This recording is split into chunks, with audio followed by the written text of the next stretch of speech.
Hello friends, आप देख रहे हैं डर की दास्तान।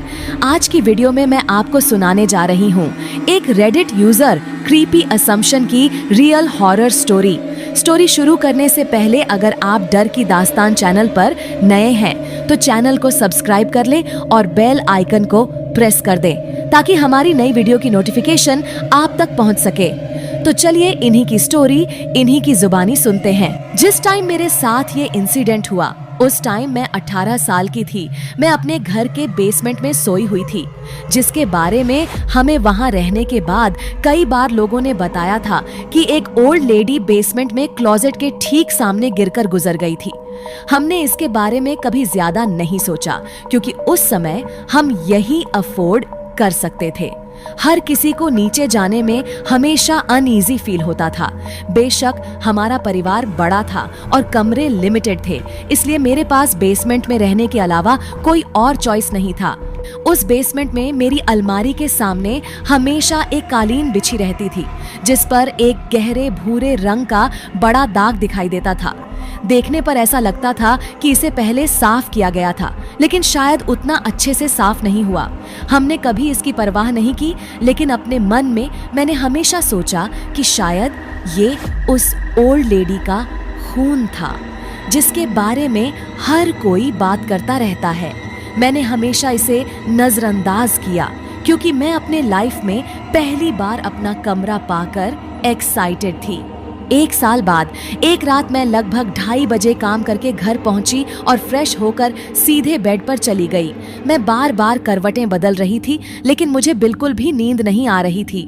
मैं अपनी 10 घंटे की शिफ्ट से थक गई थी, फिर भी मुझे नींद नहीं आ रही थी। अचानक से मैंने बंद क्लोजेट में कुछ गिरने की आवाज सुनी। तब मेरे पास ढेर सारा सामान था, इसलिए मैंने ये समझा कि मेरा सामान शेल्फ से गिर गया होगा क्योंकि वो आवाज ज्यादा तेज नहीं थी। मैंने इस उम्मीद में अपनी आंखें बंद कर ली कि मैं सो जाऊंगी, लेकिन अचानक मैंने सुना कि मेरी अलमारी का दरवाजा बहुत धीरे से खुल रहा है। मैंने उठकर देखा तो अलमारी का दरवाजा सचमुच खुला हुआ था। मुझे अच्छे से याद था कि बेड पर लेटने से पहले मैंने दरवाजे को बंद कर दिया था। मैंने मन में सोचा, तभी मुझे एहसास हुआ कि मैं स्लीप पैरालिसिस के स्टेट में हूँ।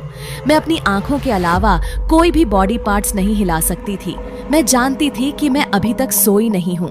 मेरी नजर क्लोजेट के दरवाजे पर पड़ी क्योंकि मेरी खिड़की से चांद की रोशनी आ रही थी। तभी मैंने एक गहरे रंग की पतली, लंबी और लंबे बालों वाली शैडो को अपनी अलमारी से बाहर झांकते हुए देखा, जैसे कि वो ये देखने के लिए झांक रही हो कि क्या मैंने उस पर ध्यान दिया है या नहीं। उस टाइम मैं बहुत घबरा गई। मैं अपने दिल की धड़कन को ड्रम की तरह तेज सुन सकती थी। वो शैडो पूरी तरह से क्लोजेट से बाहर आई और बहुत धीरे धीरे चलते हुए मेरी तरफ आ गई। मैं ये नहीं बता सकती कि वो कैसी दिखती थी, लेकिन इतना बता सकती हूँ कि उसके लंबे काले बाल थे और वो पतली थी।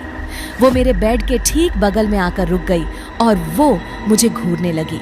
उसका चेहरा शायद मेरे चेहरे से 1 इंच की दूरी पर था, लेकिन मैं अभी भी उसका चेहरा नहीं देख सकी। उसकी पूरी बॉडी बिल्कुल ब्लैक शैडो जैसी लग रही थी।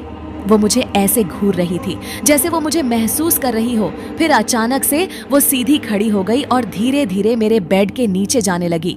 मैं उस टाइम क्वीन साइज बेड पर सोती थी। अचानक से वो मेरे बेड पर आ गई और ठीक मेरे बगल आकर सो गई। लगभग 30 सेकंड्स तक वो मेरे बगल में लेटी रही। फिर अचानक से वो उठ बैठी। तब मैंने उसे देखा कि वो असलियत में कैसी दिखती थी। उसकी बॉडी पीली पड़ गई थी, लगभग हल्के भूरे रंग की तरह, और इतनी पतली थी कि मुझे सिर्फ स्किन और हड्डियां ही दिखाई दे रही थीं। उसके बाल असलियत में लंबे और सीधे थे, लेकिन गीले लग रहे थे। वो काली लेकिन गंदे नाइट गाउन में थी और उसने एक बार भी मेरी तरफ नहीं देखा। वो वहीं बैठी रही और मेरे बेड के नीचे की तरफ देखती रही। मैंने कभी नहीं सोचा था कि ये रात खत्म होगी, लेकिन मैं इतना डर गई थी कि डर के मारे मैं बेहोश हो गई थी।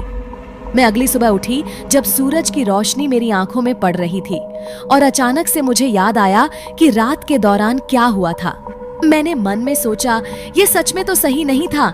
मैंने अपनी अलमारी पर नजर डाली और देखा कि मेरी अलमारी का दरवाजा सचमुच खुला हुआ था, जिससे ये कंफर्म हो गया कि कल रात जो हुआ था वो सच था।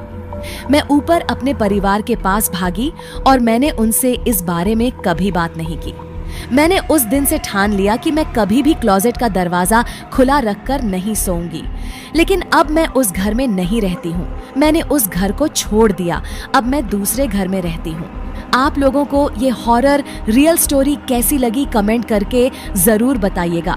अगर आप लोग मुझसे अपनी रियल हॉरर स्टोरी शेयर करना चाहते हैं तो नीचे दिए गए ईमेल आईडी पर शेयर कर सकते हैं, ताकि मैं आपकी हॉरर स्टोरी को अपने चैनल पर शेयर कर सकूं।